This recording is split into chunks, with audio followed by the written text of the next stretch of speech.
Peggy 18.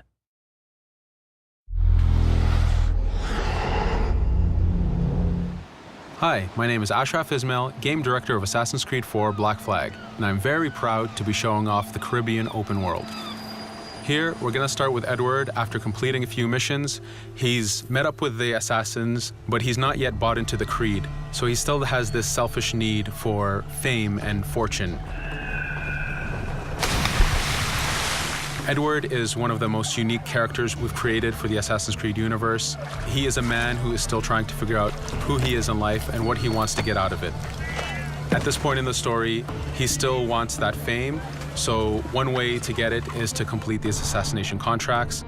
This is a way to make money and to gain a bit of notoriety. So here we go. We have 2 targets to take out, 2 Templar brothers.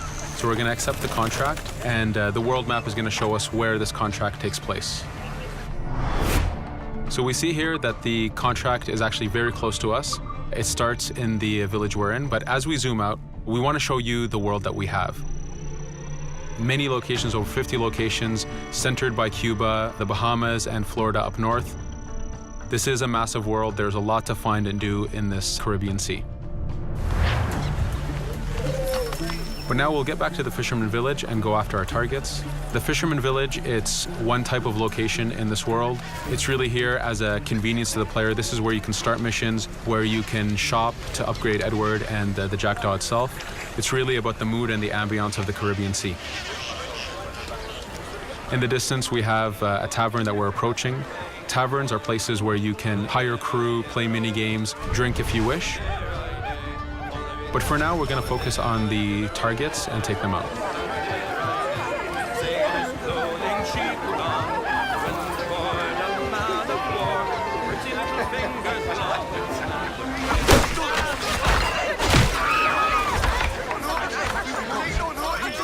Now that we've taken out one brother, the other one's going to bolt. Just like classic ACs, we can chase him down and take him out that way, but there's many ways to complete this contract. We can use the new free aim system to shoot him this way, to eliminate him that way. We can jump onto the ship and take him out with his crew, but instead we're going to let him escape into the sea and follow him with the Jackdaw. This is your ship. This is the second main character of the game. You're going to have to customize and upgrade the ship as you go on this journey with Edward.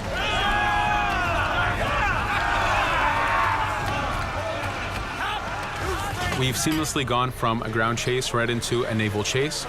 We could destroy the ship and complete the contract that way, but instead, using the spyglass, we can see that he's carrying a lot of rum.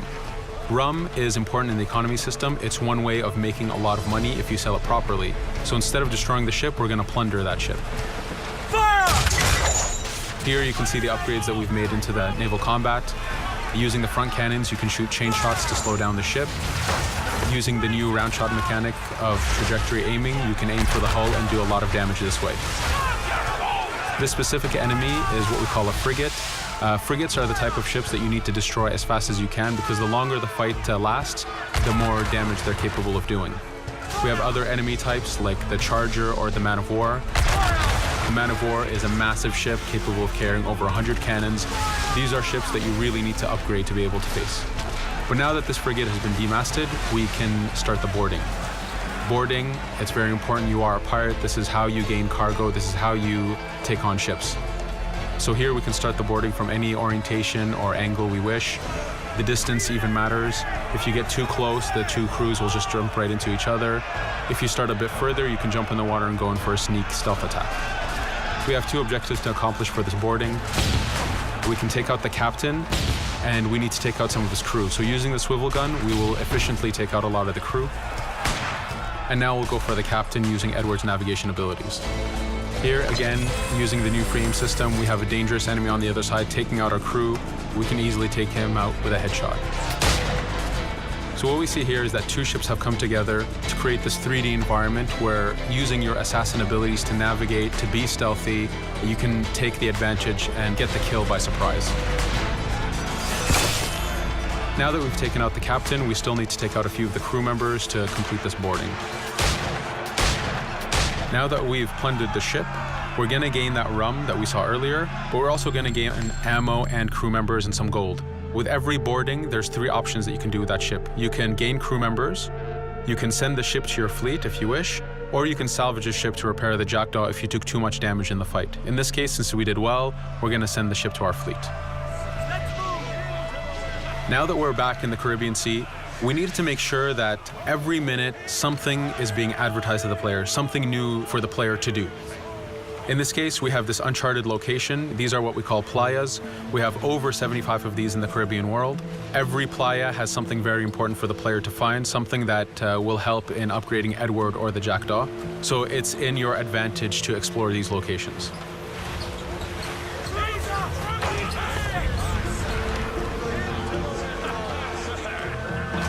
Again, for us, seamlessness is very important. We needed to be able to explore this Caribbean world without having too much interruption in the action. So being able to just let go of the wheel anywhere we want, jump into the water, and swim over to that location. This is very important for the mood and the immersiveness of this Caribbean open world. Here, as we get on the playa, in the distance we can see that there's a faction battle, but closer to us we can see that there's this poor drunken sailor who's passed away. But being a pirate, of course, we're going to loot his body and see what he has for us.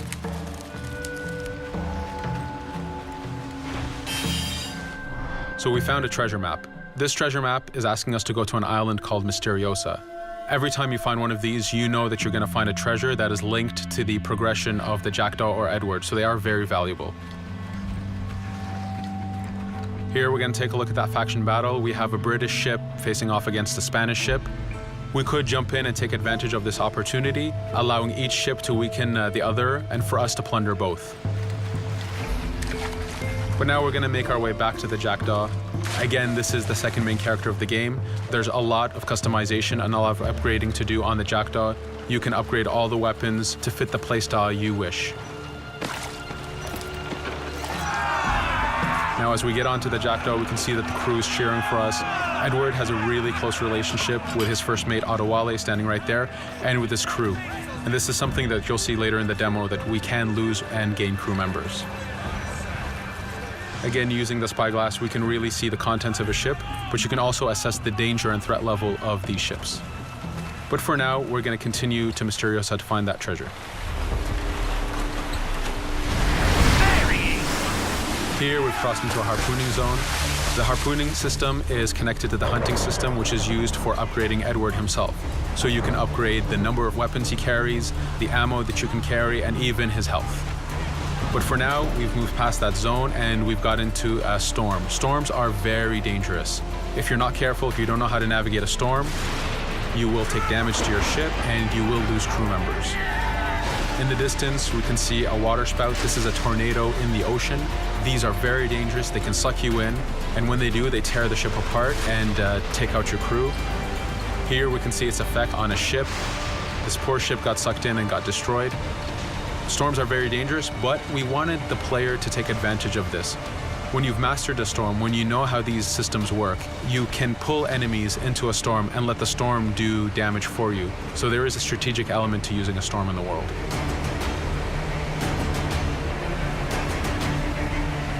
Here we can see that the storm is dying down a bit, but there's still this torrential downpour. It was very important for us to get the real mood of and atmosphere of the Caribbean in the weather cycles and in the daytime cycles.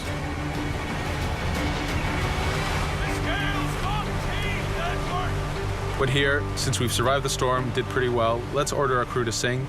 Sea shanties are a part of this game. It's a collectible that you can find in the world. So the more you find, the bigger playlist you have for your crew.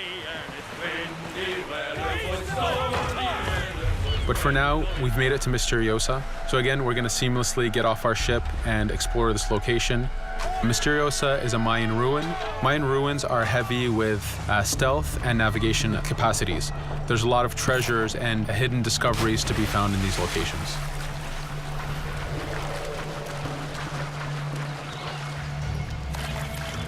If we recall the treasure map, the treasure is hidden behind a temple. So just by quickly looking around, we can see that temple looks about right. So that's our objective. We'll head there. As we go this way, we can see there's a lot of guards on the beach. We could go in and fight them if we wish to, but to show off that this is a mini open world, we're going to try to find a different route to get to our objective. Here, we've seen a guard. We don't want to alert him, and we don't want to alert the guards on the beach, so we're going to use our stealth ability to take him out silently.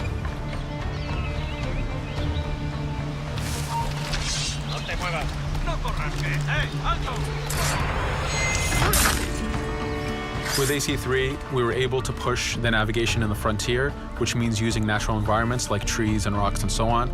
Mayan ruins are the perfect place where we mix man-made structures and these natural environments. So you really get to feel how far the navigation abilities of the assassin have come since the original game. In the distance there, we can see another part of the island being blocked off by a patrol of guards. We're going to avoid it for now and go for that treasure.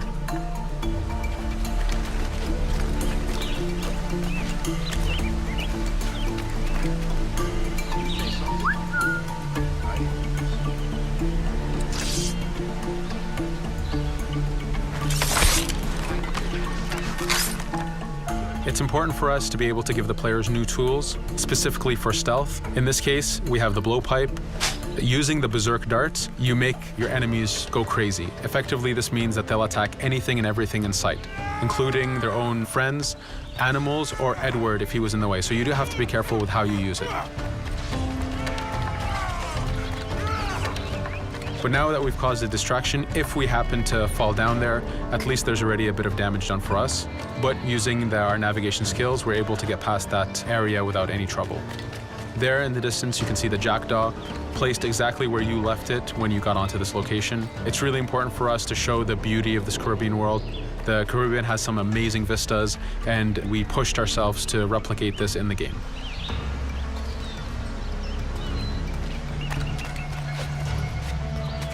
As we continue forward, we can see in the distance there's a couple prisoners that are taken hostage. This is a scenario that you need to use stealth. If you're detected by those guards, they will kill the hostages. So in this case, it's to your advantage to use the environment to figure out how you can take out those guards without being detected. In this case, it's 2 guards, so it's not too hard. There are other scenarios where you have more guards and you have to figure out how you can take all of them out at the same time. Now that we've freed these prisoners, they are more than happy to join our crew. This is just one way of gaining crew members. As mentioned earlier, there's the taverns. There's actually many different setups of gaining crew.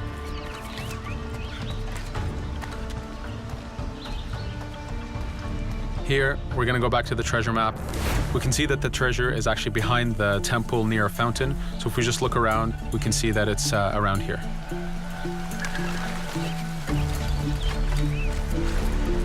Now that we've found the treasure, what we've actually found is a blueprint.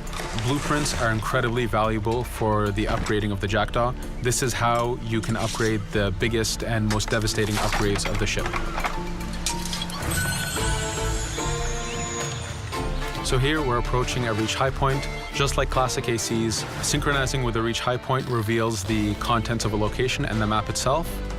But as an added feature, because this game world is so huge, there are many different locations, this also becomes a fast travel point. So now you can, by synchronizing, now you can come back here anytime you wish to collect those treasures that we passed up a bit earlier. Here we've reached the end of the demo. This was a tease of the open world that we have. We're very excited to be able to show off this game and to let you play it very soon. Thank you for joining us.